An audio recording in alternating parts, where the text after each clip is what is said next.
முஹர்ரம் இஸ்லாமிய ஆண்டின் முதல் மாதமாகும். அத்துடன் அல்லாஹ் புனிதமாக்கிய சிறப்புற்ற 4 மாதங்களில் இதுவும் ஒன்று.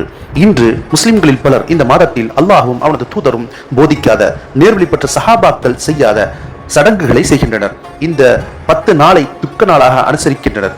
ஹுசைன் ரதி அவர்கள் கொலை செய்யப்பட்டதை நினைவு கூறும் விதமாக அந்நாளில் பல நூதன சடங்கு சம்பிரதாயங்களை கடைபிடிக்கின்றனர். இப்படி செய்வதற்கு இஸ்லாமிய மார்க்கத்தில் எவ்வித ஆதாரமும் இல்லை. மேலும் இந்த செயல்கள் மாற்று மத சடங்குகளுக்கு ஒப்பானவை என்பதால் பெரும் குற்ற செயலாகவும் மார்க்கத்தில் கருதப்படும். ஷிர்க்குக்கு நிகரான செயல்கள் துக்க நாள் கடைபிடிப்பதற்கு இஸ்லாமிய மார்க்கத்தில் அறவே அனுமதி இல்லை. பிறந்த நாள், இறந்த நாள் கடைபிடிப்பது பிற மத மக்களின் கலாச்சாரமாகும். முஸ்லிம்கள் கண்டிப்பாக இவற்றை செய்யக்கூடாது. இறந்தவர்களுக்காக 3 நாட்களுக்கு மேல் துக்கம் கடைபிடிக்க கூடாது என நபி ஸல்லல்லாஹு அலைஹி வஸல்லம் அவர்கள் கூறியிருக்கிறார்கள். நாங்கள் தடுக்கப்பட்டிருக்கிறோம். ஆனால் கணவன் இறந்து விட்டால் மனைவி மட்டும் 4 மாதம் 10 நாள் துக்கம் அனுசரிக்கலாம் என்று சஹாபாக்கள் ஹதீஸின் வழியாக கூறுகிறார்கள்.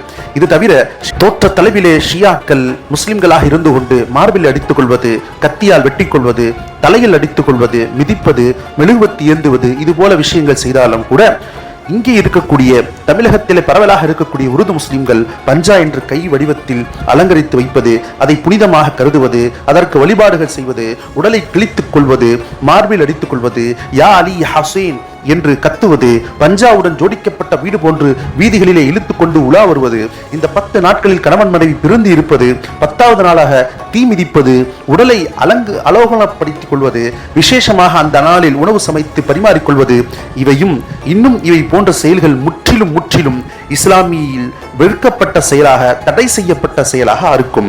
இணை வைப்பில் கொண்டு போய் நம் அனைவரையும் சேர்த்துவிடும். இப்படிப்பட்ட பெரும் பாவங்களை விட்டு வல்ல ரப்புல் ஆலமீன் உண்மை முஸ்லிம்களாகிய இஸ்லாமிய சகோதர சகோதரிகளை வல்ல ரப்புல் ஆலமீன் பாதுகாத்து அருள் புரிவானாக.